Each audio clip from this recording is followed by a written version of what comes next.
नमस्कार दोस्तों, लहरों से जो टकरा जाए उसे तूफान कहते हैं, जो तूफानों से टकरा जाए उसे चट्टान कहते हैं, और जो चट्टानों से भी टकरा जाए उसे ही इंसान कहते हैं। तो आने वाली भर्तियों के अंदर आपका परचम लहराएगा अगर आपने कठोर परिश्रम किया है तो। देखिए पहला प्रश्न, दांत का इनेमल बनता है, किसका बना होता है? दांत का इनेमल भाग, सबसे ध्यान रखना है, सबसे कठोर भाग है, सबसे कठोर भाग, सबसे कठोर भाग क्या होता है? दांत का इनेमल। ध्यान रखिए, दांत का इनेमल सबसे कठोर भाग कहलाता है। और सबसे मजबूत हड्डी, सबसे मजबूत हड्डी पूछ ले या अस्थि पूछ ले तो वो क्या आएगी? जांघ की। क्या आती है आंसर? फीमर। पर यहां से पूछा है सबसे कठोर भाग, तो सबसे कठोर भाग कौन सा माना जाता है? दांत का इनेमल। किसका? दांत का इनेमल भाग। और यहां प्रश्न पूछा है कि दांत का इनेमल भाग किसका बना होता है? तो दांत का इनेमल भाग कैल्शियम फॉस्फेट का बना होता है। किसका बना होता है मित्रों? कैल्शियम फॉस्फेट का बना होता है।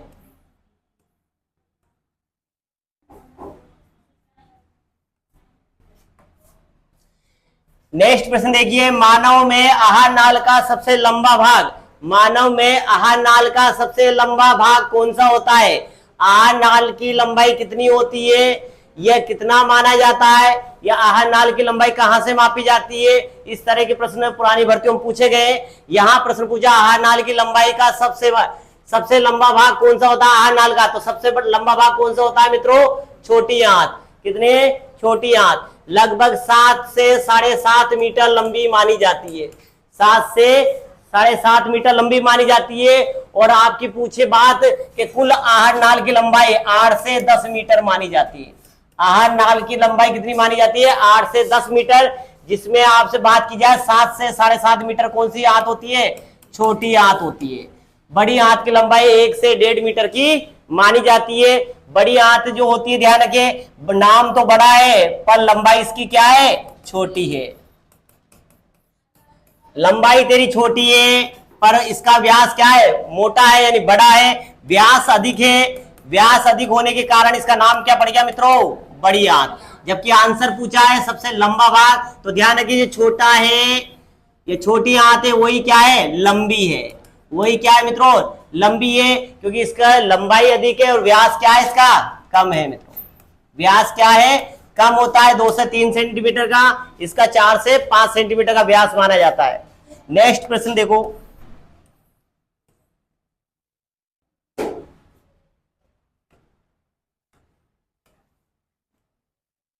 घास खाने वाले पशु तेजी से घास निगलकर उससे इसे शरीर के एक भाग में एकत्रित कर लेते हैं।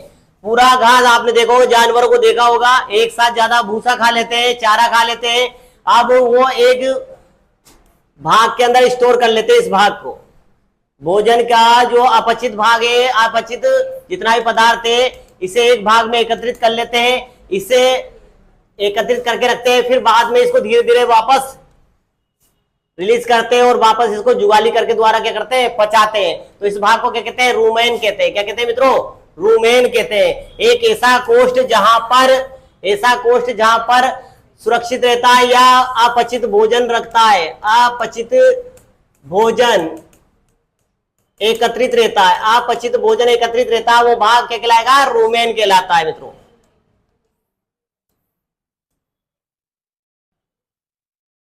नेक्स्ट प्रश्न देखिए, पशुओं में सेलुलोज का पाचन कहां होता है? जस्ट थोड़ी देर पहले ये आंसर आया इसका। सेलुलोज का पाचन, सेलुलोज का पाचन कहां होता है मित्रों? तो सेलुलोज को पाचन पचाने के लिए छोटी आंत, आपसे प्रश्न पढ़ा होगा आपने, छोटी आंत को कहा जाता है सुद्रांत। क्या कहा जाता है? सुद्रांत। यानी छोटी आंत की बात कर रहे हैं अपन। छोटी आंत का एक भाग होता है सुद्रांत, और सुद्रांत में सेलुलोज का पाचन होता है। किसका पाचन हो जाता है मित्रों? सेल्यूलोज का। ध्यान रखिए, शाकाहारियों की सुद्रांत, शाकाहारी जंतुओं की सुद्रांत लंबी होती है। सुद्रांत लंबी होती है मांसाहारी की तुलना में।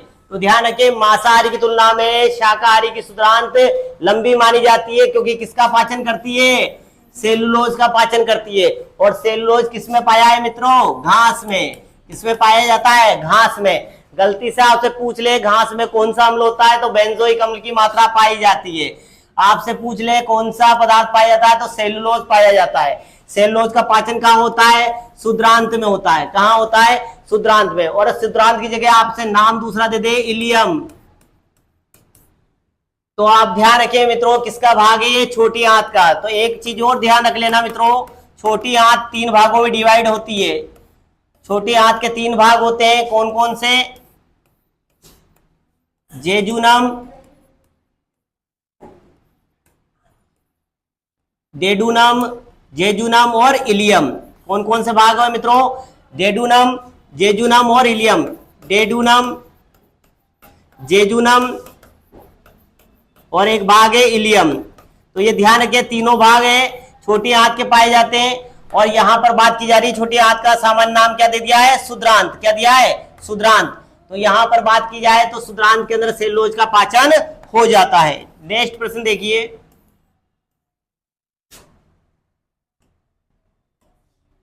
जुगाल। पशुओं में आंशिक रूप से पचित भोजन, शाकाहारियों में पूर्ण रूप से पचित भोजन, मांसाहारियों में आंशिक रूप से पचित भोजन, मांसाहारियों में पूर्णतः पचित भोजन। ध्यान रखिए, जब भोजन ही पूरा पच जाएगा तो दोबारा मुंह में लाने की जरूरत क्या आ गई? तो आप तो एक ऑप्शन तो वैसे काट दोगे, पूर्ण पचित पूर्ण पचित। अब बचा आपसे 2 ऑप्शन, तो मांसाहारी और शाकाहारी। और आप जानते हो कि जुगाली कौन करता है? मुंह में ला ला के अब वापस भोजन कौन पचाता है? पशु। तो कौन सा भोजन पचाएंगे जो पूरी तरह नहीं पचा? तो आंसर, पहला ही आंसर बिल्कुल कॉमन सेंस के द्वारा राइट हो जाएगा। आप अच्छी तरह जानते हो सेंस कितने प्रकार के होते हैं। सेंस 5 प्रकार के होते हैं, आंख, नाक, मुंह, जीभ, त्वचा। लेकिन एक सेंस, 2 सेंस और है, एक कॉमन सेंस और दूसरा नॉन सेंस। तो उससे भी आंसर निकाले जा सकते हैं मित्रों। देखिए, मनुष्य की आहार नाल में होते हैं। मनुष्य की आहार नाल का जो क्रम है कौन सा है? मनुष्य की आहार नाल का क्रम कौन सा है? मनुष्य के आहार नाल में ग्रसनी पाई जाती है, बिल्कुल सही है। अमाशय पाया जाता है, बिल्कुल सही है। आंत पाई जाती है, यह भी बिल्कुल सटीक आंसर है। तो ध्यान रखिए, मलाशय अंतिम भाग हो जाए तो आहार नाल के अंदर की बात करें तो आहार नाल के अंदर कौन कौन से भाग आ सकते हैं? यहाँ पर ग्रसनी आ सकती है, अमाशय आ सकता है, आंत आ सकती है और एक मलाशय। मलाशय इसका अंतिम भाग होता है। आहार नाल की लंबाई मुख गुहा से मलाशय या मल द्वार तक मानी जाती है। तो कौन सा आंसर आएगा मित्रों? यहाँ पर यकृत नहीं है, क्योंकि यकृत क्या होती है? बाहर स्थित होती है। यकृत त्रिभुजाकार संरचना होती है जो कि क्या होती है? इसके बाहर स्थित होती है, यहाँ बाहर की तरफ। और यहाँ पर पाया जाता है पित्ताशय। तो ध्यान रखिए, यह आहार नाल के अंदर ये भाग आते हैं। यकृत एक बाह्य पाचक ग्रंथि है। कौन सी है? बाह्य पाचक ग्रंथि, और सबसे बड़ी मानी जाती है। तो कौन सा आंसर आएगा? ए, बी, डी और ई।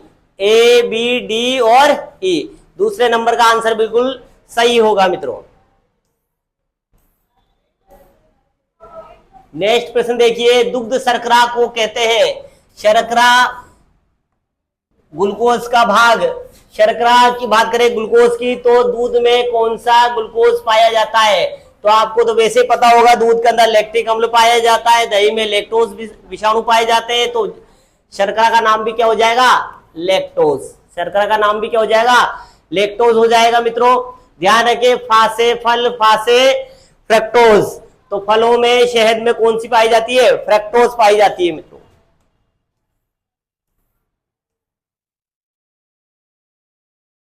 कोलीफॉर्म जीवाणु की बात की जा रही है। कोलीफॉर्म जीवाणु कौन से मानव अंग में पाया जाता है?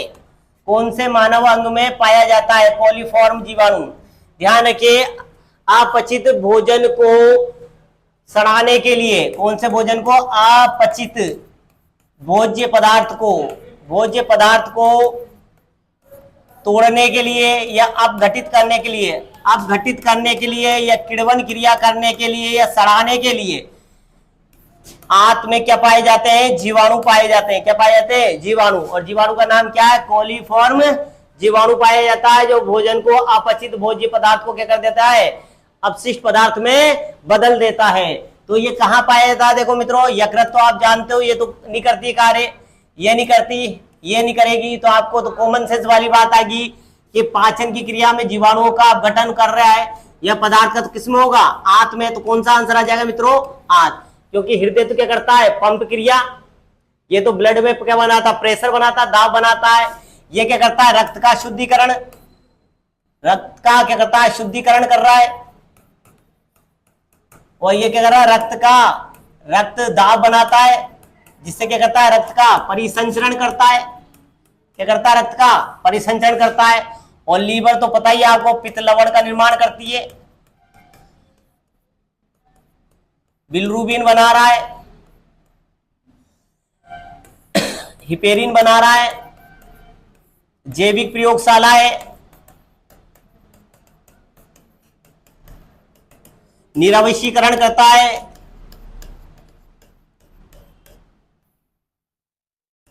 यूरिया का संश्लेषण करता है। तो आपको ध्यान है, ये तो क्या है, एक पाचक रस स्रावित करने वाली ग्रंथि है। आपसे पूछा है कोलिफॉर्म जीवाणु मानव अंग में किसमें पाया जाता है, तो जो क्या करता है, अपचित भोज्य पदार्थ का अपघटन करता है, यानी किण्वन क्रिया करता है। तो ये कौन करता है, जीवाणु। और ये कहां पाया जाता है, आंत के अंदर। इसमें पाया जाता है मित्रों, आंत में पाया जाता है।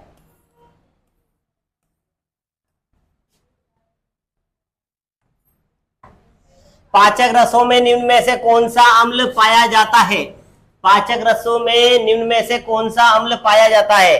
तो आपको पता है, पाचक रस की बात करें, टैनिक नहीं पाया जाता है, एमिनो अम्ल नहीं, लैक्टिक अम्ल दूध में पाया जाता है, दही में लैक्टोबैसिलस जीवाणु पाया जाता है, तो यह हाइड्रोक्लोरिक अम्ल। तो आपने पढ़ा होगा अमाशय के अंदर जे आकार की थैलीनुमा संरचना पाचन की बताई मैंने। ये क्या होती है, अमाशय स्टमक जे आकार की होती है। भोजन 3 से 4 घंटे रहता है। यहाँ पर ग्रंथियां पाई जाती है, जिसे क्या कहते हैं मित्रों, जठर ग्रंथियां। क्या कहते हैं, जठर ग्रंथियां।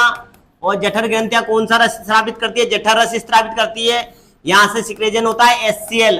HCl का नाम क्या है, हाइड्रोक्लोरिक अम्ल, हाइड्रोक्लोरिक अम्ल।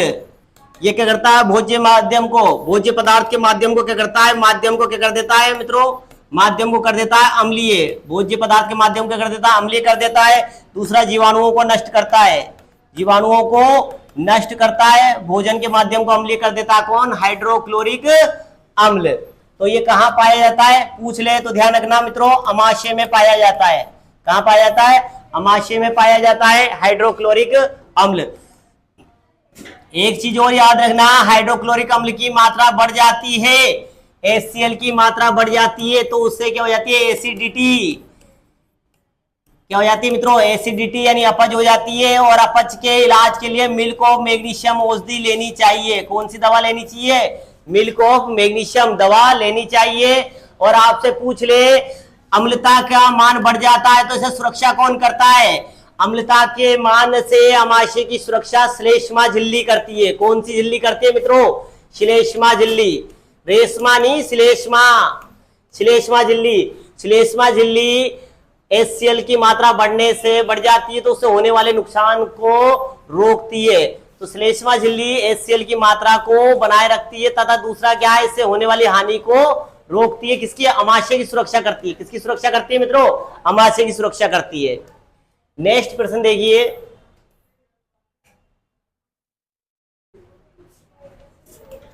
आप निरंतर टेस्ट सीरीज जो चल रही है इसका अध्ययन करें, एनालिसिस करें।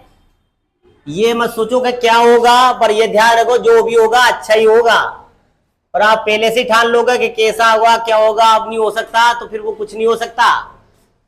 देखो दर, भोजन प्राय किसमें पचता है।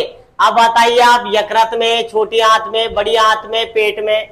अब आपने पता है पेट यानी अमाशय, अमाशय में तो जाके स्टोर होता है और एक घोल का निर्माण हो जाता है। अब प्राय किसमें पचता है, तो किसमें पच रहा है मित्रों, अवशोषित हो रहा है छोटी आंत में। किसमें, छोटी आंत में। और अधिकतर बड़ी आंत में जो है सड़ने की क्रिया होती है, जल का अवशोषण होता है यहाँ पर। और यहाँ पर पूरी तरह पूर्ण पाचन किसमें हो जाता है मित्रों, छोटी आंत में। आपसे पूछ ले, छोटी आंत में बात करें तो ध्यान रखे, छोटी आंत का प्रश्न बार बार आ रहा है, तो ध्यान रखे यहां पर पूर्ण पाचन होता है। पूर्ण पाचन की बात करें, कार्बोहाइड्रेट का, वसा का और प्रोटीन का पूर्ण पाचन कहां हो जाता है, तो ध्यान रखिए छोटी आंत में। और छोटी आंत आंसर नहीं मिले तो आएगा आंसर इलियम में। इसमें आएगा इलियम में। और जब इलियम भी आंसर नहीं दे रखा हो तो आंसर आएगा आपका शुद्रांत में। तो ध्यान रखिए मित्रों, भोज्य पदार्थ का पूर्ण पाचन या 95% पाचन कहाँ संभव हो जाता है? छोटी आंत में ही हो जाता है। बड़ी आंत में क्या होता है मित्रों? बड़ी आंत में जल का और लवणों का, जल व लवणों का अवशोषण होता है। अतिरिक्त जल लवणों का क्या होता है मित्रों? अवशोषण। अतिरिक्त जल और लवणों का क्या होगा? अवशोषण होता है। आपसे पूछ ले अवशोषण कहाँ होता है, तो ये कहाँ होता है? बड़ी आंत में। पर ये प्राय भोजन कहाँ पचता है, तो आंसर आएगा छोटी आंत में। और छोटी आंत आंसर नहीं मिले तो क्या करोगे आप? इलियम आ सकता है, और इलियम नहीं होगा तो फिर वहां की जगह क्या भी दे सकते हैं? वो क्षुद्रांत भी दे सकते हैं। ये इसी के भाग है मित्रों।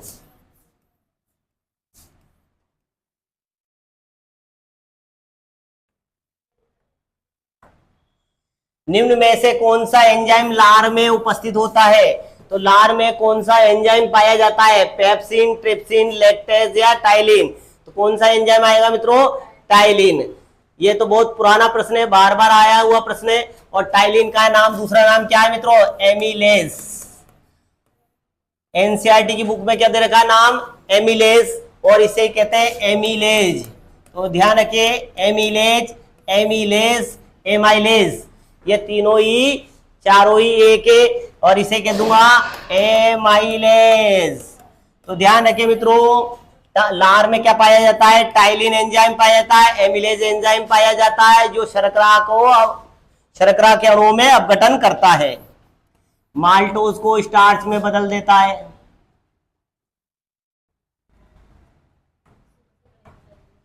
लार में एमाइलेज का, ये आगे देखो मित्रों, जस्ट थोड़ी देर पहले ही बात करी। और लार में एमाइलेज कार्बोहाइड्रेट को खालिस्तान में तोड़ देता है। तो एमाइलेज को यानी कार्बोहाइड्रेट को किस में तोड़ देता है? साधारण यानी सरल शर्करा अणुओं में, साधारण बोले तो सरल शर्करा अणुओं में तोड़ देता है। तो एमाइलेज ये लार में पाए जाने वाला एंजाइम है एमाइलेज। एक स्वस्थ व्यक्ति 1.5 लीटर लार का उत्सर्जन करता है। कितनी उत्सर्जन करता है? 1.5 लीटर लार का उत्सर्जन करता है एक दिन में, यानी प्रतिदिन। एक दिन बोले तो प्रतिदिन आ जाए तो प्रश्न ध्यान रखिए मित्रों। लार में एंजाइम की मात्रा अलग है, और लार में एंजाइम का नाम एमाइलेज, टाइलिन, एमिलेज। और आपसे पूछ ले ये क्या करता है, तो सरल शर्करा अणुओं का अपघटन करता है। बात करें तो यहां से पूछा कार्बोहाइड्रेट को किस में तोड़ा जाता है? सरल शर्करा अणुओं में तोड़ देता है। कौन तोड़ देता है? एमाइलेज यानी टाइलिन एंजाइम। नेक्स्ट प्रश्न देखिए,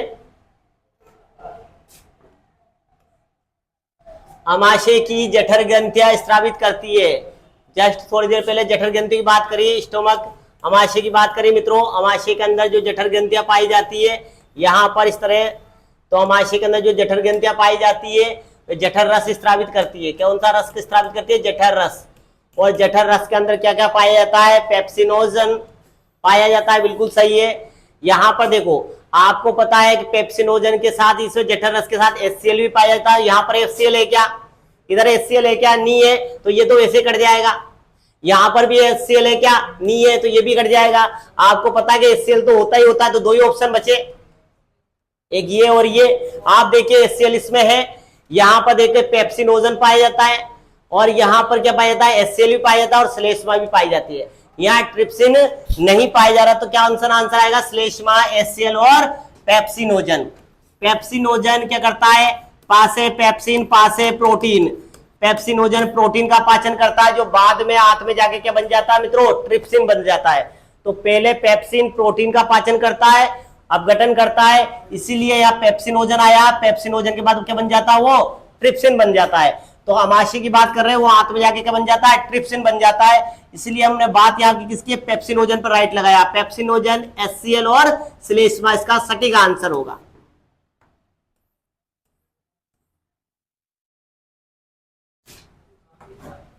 शरीर के किस भाग में पित्त का निर्माण होता है? यह भी बहुत बार आया है मित्रों प्रश्न।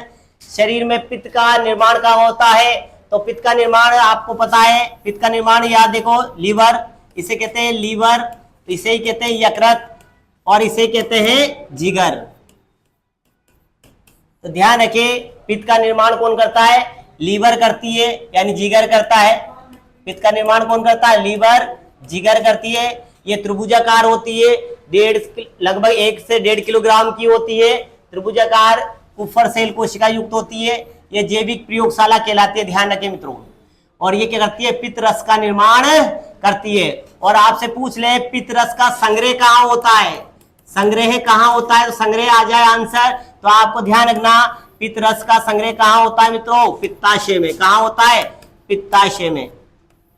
कहाँ होता है, पित्ताशय में पित्त रस का संग्रह होता है। तो यहाँ पर पित्त रस, तो ये ध्यान रखे, पित्त रस का संग्रह कहाँ होता है, पित्ताशय में। पित्त रस का निर्माण कहाँ होता है, निर्माण होता है लीवर में। तो निर्माण पूछे तो आंसर क्या आएगा, यकृत। संग्रह पूछे तो आंसर क्या आएगा, पित्ताशय। पित्ताशय एक थैलीनुमा नाशपाती के आकार की संरचना होती है, जो कहाँ होती है, लीवर के नीचे, नजर के पास, जिगर के पास कोई रहता है। तो जिगर के पास कौन रहता है मित्रों, पित्ताशय रहती है। कौन रहती है, पित्ताशय। नेक्स्ट प्रश्न देखिए,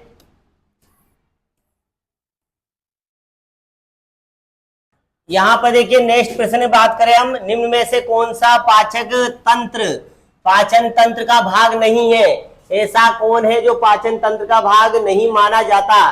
तो आपको वैसे ही पता लग रहा है तो ये तो गैसों का विनिमय करता है फुसफुस, जबकि आमाशय पाचन तंत्र का भाग है, ग्रेसिका भाग है और छोटी आंत भी है। तो आपको तीनों है, लेकिन पूछा कौन सा नहीं है, तो कौन सा आंसर आएगा यहाँ पर, फुसफुस यानी फेफड़े, लंग्स। कितने जोड़ी होते हैं, तो ध्यान रखें, जोड़ी की पूछ ले तो एक जोड़ी सबको पता है। और संख्या में कितने होते हैं मित्रों, ये 2 होते हैं। संख्या में 2 होते हैं, जोड़ी में 1 होते हैं। और हृदय कहाँ होता है, फुसफुस के बाएं फेफड़े के, बाएं फेफड़े में बात करें, बाएं फेफड़े की गुहा में क्या स्थित होता है मित्रों, यहाँ पर हृदय खांच पाई जाती है। और हृदय खांच और यहाँ पर क्या स्थित होता है, यहाँ हृदय पाया जाता है। तो फेफड़ों में हृदय पाया जाता है और ये पाचन तंत्र का भाग नहीं है। तो आंसर क्या आएगा मित्रों इसमें, दूसरे नंबर का।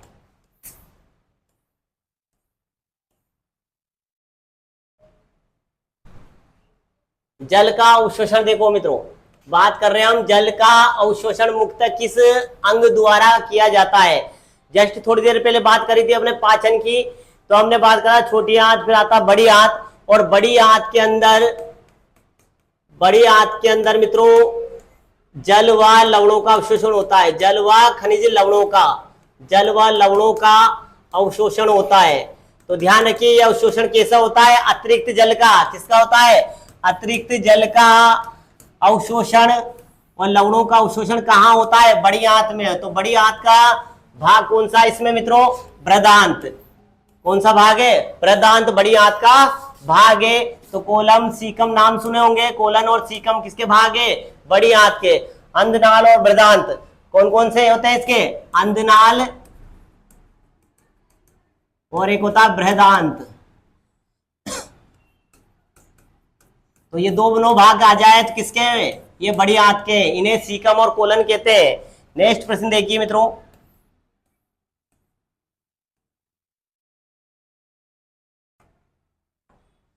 जठर रस में होता है, जठर रस में क्या क्या पाया जाता है। तो जठर रस के अंदर कौन कौन से एंजाइम है जो कि आपको पाए जाते हैं। जठर रस पहले तो ये पता होना चाहिए जठर रस कहाँ स्त्रावित हो रहा है, कहाँ हो रहा है, अमाशय में। कहाँ हो रहा है मित्रों, अमाशय में जठर रस पाया जाता है। और यहाँ पर हमने थोड़ी देर पहले बात करी थी, किस किस की बात करी थी, पेप्सिन की बात करी हमने, ट्रिप्सिन की, लाइपेज की और रेनिन की मात्रा भी पाई जाती है। तो ध्यान रखिए, यहाँ पर ट्रिप्सिन, लाइपेज और ट्रिप्सिन ये कार्य क्या करते हैं पहले समझना। लाइपेज क्या कार्य करता है, लासे लाइपेज, लासे लिपिड, लासे लाइपेज और लासे लिपिड। लिपिड का अर्थ होता है वसा, यानी वसा का पाचन कौन करता है, लाइपेज। और पासे पेप्सिन, पासे प्रोटीन। तो प्रोटीन का पाचन कौन करता है मित्रों, प्रोटीन का पाचन कौन करेगा, पेप्सिन। और ट्रिप्सिन कार्बोहाइड्रेट का पाचन करता है। और रेनिन आपसे पूछ ले तो रेनिन किसका पाचन करता है मित्रों, ये दूध का पाचन करता है। किसका, दूध का पाचन, किसका पाचन करता है, दूध का पाचन करता है। तो इस प्रकार इसका फोर्थ आंसर, रेनिन भी आंसर बिल्कुल सटीक है, लेकिन रेनिन के साथ पेप्सिन, ट्रिप्सिन भी पाया जाता है।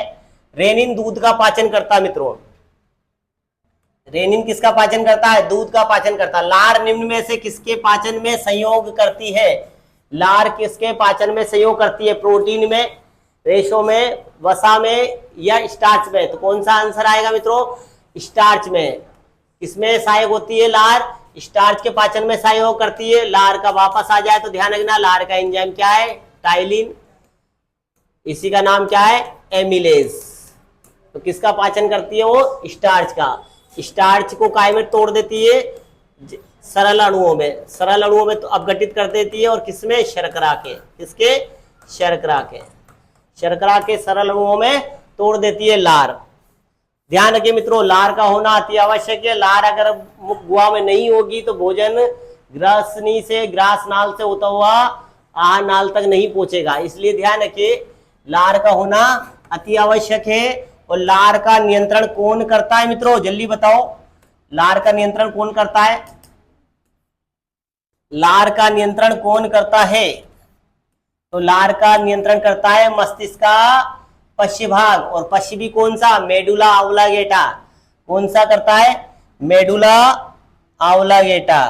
तो ध्यान रखिए, मेडुला ऑब्लांगेटा जो इसका पश्चिमी भाग है वो कंट्रोल करता है। नेक्स्ट प्रश्न देखेंगे हम, निम्न में से संचय, पित्त का संचय कहाँ होता है? थोड़ी देर पहले बात करिए मित्रों, पित्त का संचय कहाँ होता है? तो पित्त का संचय कहाँ होता है मित्रों? पित्त का संचय कहाँ होता है? संचय पूछा है पित्ताशय में। पित्त का संचय कहाँ होता है? पित्ताशय में। कहाँ पर? पित्ताशय में। और यहाँ पर इकट्ठा यानी संग्रह होता है। संग्रह कहाँ होता है? पित्ताशय में होता है। तो ध्यान रखिए, आपसे संचय पूछ ले तो इसमें आएगा, और निर्माण पूछ ले तो पूछ लेता तो क्या आता मित्रों? निर्माण। निर्माण लीवर में होता है, यानी यकृत में होता है।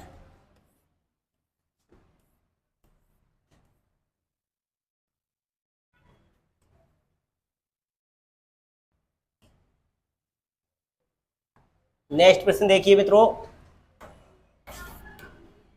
बात कर रहे हैं वृक्क, किडनी में त्रुटि कार्य से रक्त में यूरिया एकत्रित हो जाती है। ऐसे मामलों में यूरिया को किस प्रक्रिया द्वारा हटाया जा सकता है? तो ध्यान रखिए, किडनी के त्रुटिपूर्ण रूप से, यानी किडनी खराब होने पर, किडनी में कोई प्रॉब्लम आ गई है तो उसमें यूरिया का संश्लेषण हो जाता है, यूरिया की मात्रा इकट्ठा होने लग जाती है। तो इसे हटाने की प्रक्रिया क्या कहलाती है? हीमोडायलाइसिस। क्या कहलाती है मित्रों? हीमोडायलाइसिस।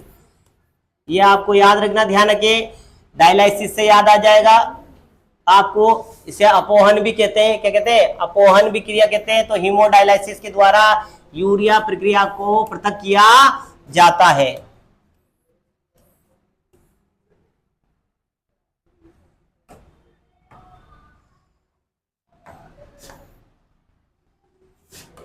बात कर रहे हैं, एक खालिस्तान लाल भूरे रंग की सेम के बीच के आकार की संरचना है जो कि मनुष्य में उदर गुहा में नीचे पाई जाती है। तो उदर गुहा के नीचे सेम के बीच के आकार की संरचना क्या होती है मित्रों? मैंने बताई है आपको। तो क्या होती है? वृक्क। क्या होता है? वृक्क, जिसे क्या कहते हैं हम? किडनी। और किडनी के ऊपर कौन सी ग्रंथि पाई जाती है मित्रों? अधिवृक्क ग्रंथि। कौन सी? अधिवृक्क ग्रंथि। और अधिवृक्क ग्रंथि का दूसरा नाम क्या है? एड्रिनल। क्या नाम है? एड्रिनल। और आपसे ध्यान रखिए, सेम के बीच के आकार की संरचना होती है किसकी? वृक्क की। और वृक्क की बात करें तो ये वृक्क का जो भार पूछ ले तो भार कितना होता है? लगभग 140 से 150 ग्राम का होता है। इसका बाहर वाला भाग क्या कहलाता है मित्रों? वलकुट कहलाता है। अंदर वाला जो भाग है, ये वाला भाग, तो अंदर वाला भाग जो क्या कहलाता है? ये मेडुला कहलाता है। क्या कहलाता है? मेडुला कहलाता है। इसके अंदर जो स्तंभ पाए जाते हैं, इस तरह की संरचना पाई जाती है मित्रों, ये संरचना कहलाती है वर्तनी के स्तंभ। वर्तनी के स्तंभ कहलाती है। तो आपसे पूछ ले वृक्क क्या कार्य करता है? तो वृक्क क्या करता है? रक्त से अपशिष्ट यानी नाइट्रोजनी अपशिष्ट पदार्थों को पृथक करता है। नाइट्रोजनी अपशिष्ट पदार्थों को क्या करता है? पृथक करता है या अलग करता है, या सीधा सीधा आ जाए तो रक्त का शुद्धिकरण करता है। रक्त का क्या करता है मित्रों? शुद्धिकरण करता है। कौन करता है? किडनी। और आपसे पूछ ले वृक्क की क्रियात्मक इकाई, क्रियात्मक और संरचनात्मक इकाई का नाम बताइए। वृक्क की क्रियात्मक व संरचनात्मक इकाई क्या होती है मित्रों? जल्दी बताओ। Very good. क्या आएगा आंसर? वृक्काणु। क्या आता है? वृक्काणु। वृक्क की क्रियात्मक संरचनात्मक इकाई है, इसी का नाम है नेफ्रॉन। क्या नाम है मित्रों? नेफ्रॉन। तो ध्यान रखिए, पूछा गया प्रश्न है नेफ्रॉन किसकी इकाई है? तो वृक्क की इकाई है। और नेफ्रॉन का अग्रभाग कैसा होता है मित्रों? प्यालेनुमा संरचना का होता है, जिसे कहते हैं बोमन कैप्सूल। क्या कहते हैं? बोमन संपुट या बोमन कैप्सूल। ध्यान रखिए, इसमें यू आकार की संरचना हेनले लूप कहलाती है। ये प्रश्न भी पूछ लिया, हेनले लूप किसका भाग है? तो हेनले लूप किसका भाग है मित्रों? हेनले लूप नेफ्रॉन का भाग है। तो यहां पर पूछा लाल भूरे रंग की संरचना किसकी है मित्रों? वृक्क की, किडनी की।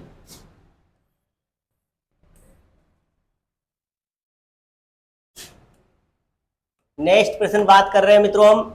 नेक्स्ट प्रश्न देखिए, वृक्क नलिका के अंतिम भाग में जल का पुनर्अवशोषण, थोड़ी देर पहले जिक्र किया हमने, पुनर्अवशोषण किस हार्मोन के नियमन से होता है?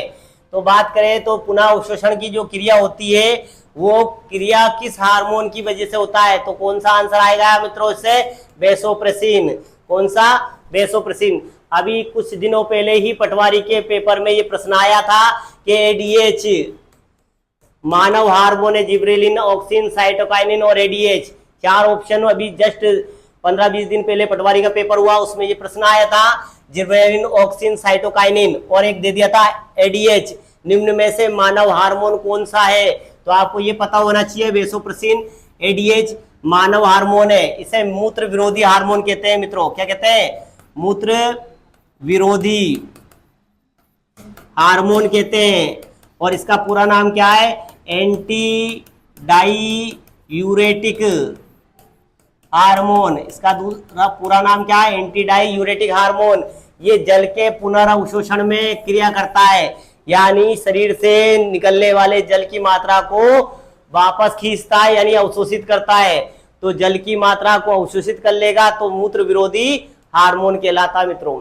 ये कॉफी पीने पर, चाय ज्यादा पीने पर, ड्रिंक ज्यादा सेवन करने पर इसका अनियंत्रित हो जाता है, इसकी मात्रा कम ज्यादा हो जाती है। तो ध्यान रखिए, आपसे पूछ लिया जल का पुनर्अवशोषण नियमन कौन करता? तो वेसोप्रेसिन। ध्यान रखिए, ऑक्सीडेशन तो क्या है? दूध का है। एंजियोडाइटिन रेनिन भी दूध का है। तो वेसोप्रेसिन कौन सा हार्मोन है? एडीएच, एंटी डाईयूरेटिक हार्मोन, जो किससे स्रावित होता, कंट्रोल हो रहा है? पीयूष ग्रंथि की पश्चपाली से। किससे हो रहा है मित्रों? पीयूष ग्रंथि की पश्चपाली से नियंत्रित होता है।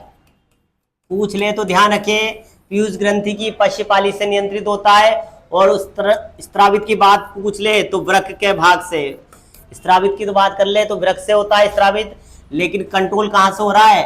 नियंत्रित कहां से हो रहा है मित्रों? ये नियंत्रित पीयूष ग्रंथि की पश्चपाली से हो रहा है। जबकि स्रावित की बात कर ले तो वृक्क के भाग से स्रावित होता है। वृक्क के बलकुट भाग से स्रावित हो रहा है, ये ध्यान रखिए। वृक्क स्रावित की बात करें तो कौन सा आएगा? वृक्क। और अगर नियंत्रित की बात करें तो आंसर आएगा पीयूष। और पीयूष की कौन सी पाली? पश्चपाली। तो आपसे बात कर रहे थे जल का पुनर्अवशोषण, तो आंसर क्या आएगा मित्रों यहाँ पर? वेसोप्रेसिन।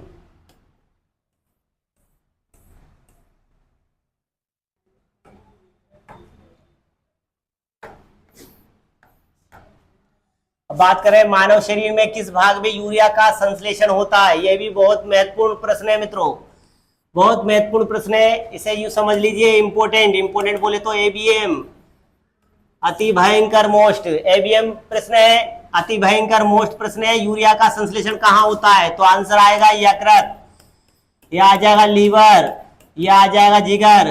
क्यों महत्वपूर्ण है? क्योंकि इसका चक्र का नाम पूछा है पहले भर्तियों में, तो उसे कहते हैं आर्निथिन चक्र। कौन सा चक्र? आर्निथिन चक्र। तो ध्यान रखिए, आपसे पूछ ले यूरिया का संश्लेषण होता है तो यूरिया का संश्लेषण कहाँ होता है? यकृत यानी लीवर में। और चक्र का नाम पूछ ले तो क्या चक्र का नाम क्या है? ऑर्निथिन चक्र। कौन सा चक्र है मित्रों? ऑर्निथिन चक्र। ऑर्निथिन चक्र के द्वारा ही अमोनिया यूरिया में अपघटित हो जाती है, इस जहरीले पदार्थ की मात्रा कम कर दी जाती है, इसलिए इसे निराविषीकरण करने वाला अंग भी कहते हैं। किसे? लीवर को।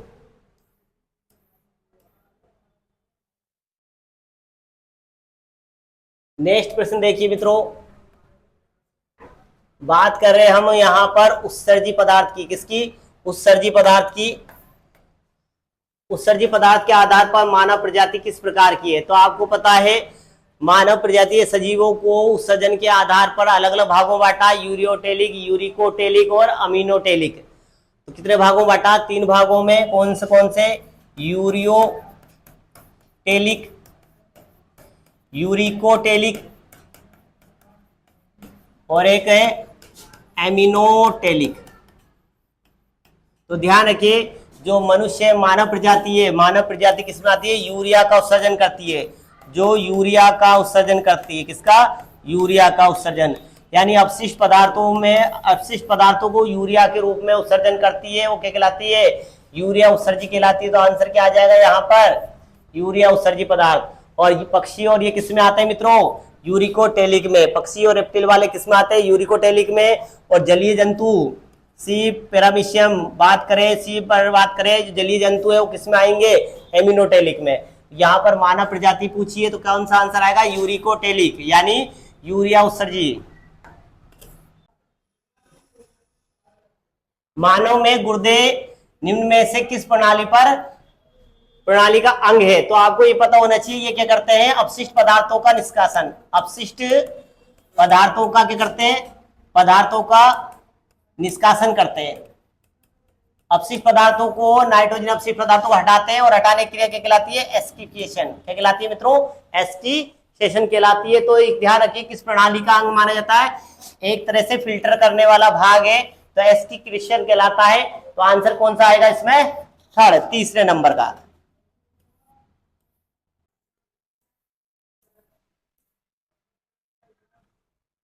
मूत्राशय, मूत्रालय के पास, ठीक है।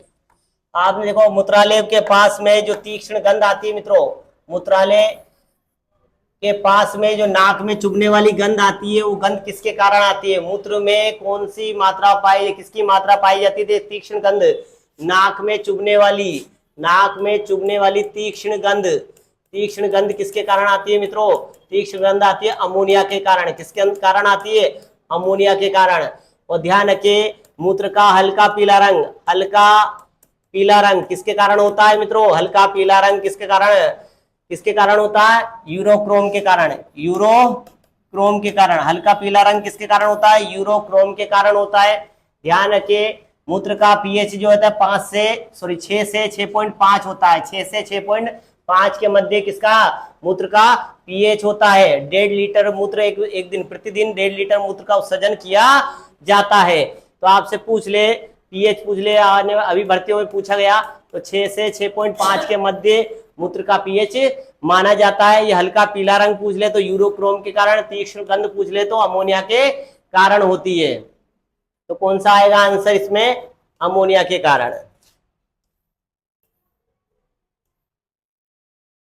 आप नेक्स्ट प्रश्न देखिए,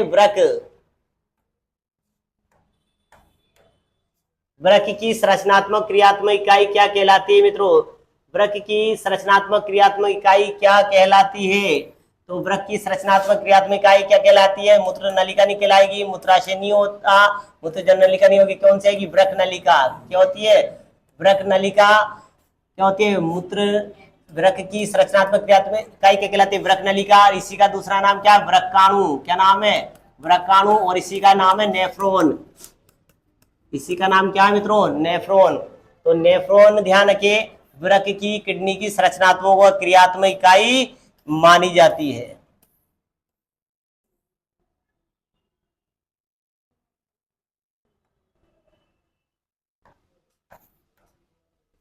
मानव में उत्सर्जन तंत्र में शामिल नहीं है। कौन सा भाग है जो उत्सर्जन तंत्र में सहायक नहीं है? उत्सर्जन तंत्र में सहायक नहीं है। वृक्क युग्म यानी किडनी के युग्म, नेत्र के युग्म, मूत्रवाहिनी, मूत्राशय। तो ध्यान रखो, उत्सर्जन तंत्र में सहायक, तो यहाँ वृक्क, मूत्रवाहिनी और मूत्राशय, ये क्या है? उत्सर्जन तंत्र में सहायक तंत्र की बात करिए। ध्यान रखिए, उत्सर्जन पदार्थ की बात नहीं करी। उत्सर्जन तो जैसे आंख आंसू का उत्सर्जन करती है, त्वचा पसीने का उत्सर्जन करती है, वैसे उत्सर्जन नहीं पूछा। इसमें तो पर्टिकुलर उत्सर्जन तंत्र का भाग पूछा है। तो उत्सर्जन तंत्र के 3 तो भाग है, नेत्र नहीं है, तो नेत्र शामिल नहीं है, तो शामिल नहीं है जो पूछा, तो सीधा सीधा क्या आंसर आ जाएगा मित्रों? नेत्र युग्म। क्या आ जाएगा? नेत्र युग्म। निम्न में से कौन सा घटक मूत्र का असामान्य घटक माना जाता है? असामान्य घटक कौन सा है? असामान्य जो कि सामान्य मूत्र के अंदर नहीं पाया जाता या हानिकारक माना जाता है, तो अल्प मात्रा में ये भी पाया जा रहा है, अल्प मात्रा में ये भी पाया जा रहा है, अल्प मात्रा में ये भी पाया जा रहा है। यह बोला अब सामान्य घटक, तो कौन सा आएगा? कीटोन निकाय। कौन सा निकाय आएगा? कीटोन निकाय। नेक्स्ट प्रश्न देखिए, नेक्स्ट और लास्ट प्रश्न बात करें हम, एक स्वस्थ व्यक्ति के प्रतिदिन औसतन कितना यूरिया उत्सर्जित कर सकता है? तो यहाँ पर ध्यान रखिए मित्रों, ये तो खैर मिस्टेक हो ही गई है, ध्यान रखिए, ये तो आपको पूछा है औसतन कितना यूरिया उत्सर्जित कर सकता है। तो ब्लड में लगभग 25 से 30 ग्राम यूरिया 100 ml के अंदर उत्सर्जित पदार्थ की मात्रा मानी गई है, मिलीग्राम में नहीं, यहाँ ग्राम में बात करें तो कितनी आएगी? 25 से 30 ग्राम, 25 से 30 ग्राम मानी जाती है, इसके अंदर प्रतिदिन औसतन यूरिया का उत्सर्जन किया जा सकता है। यह व्यक्ति, स्वस्थ व्यक्ति, यूरिया का उत्सर्जन 25 से 30 ग्राम करता है। तो ध्यान रखिए ये एमएल की मात्रा पर डिपेंड करता है। तो ध्यान रखिए मित्रों, इस प्रकार हमने 30 प्रश्न का अध्ययन करा है। तो ध्यान रखिए, इनका बार बार एनालिसिस करें और इनसे आप तैयारी करें। चलो ऐसे कि निशान बन जाए, चलो ऐसे कि निशान बन जाए, कामयाबी आपके एक तरह से सबके लिए मिसाल बन जाए। तो जम के तैयारी करिए। बेस्ट ऑफ लक, धन्यवाद।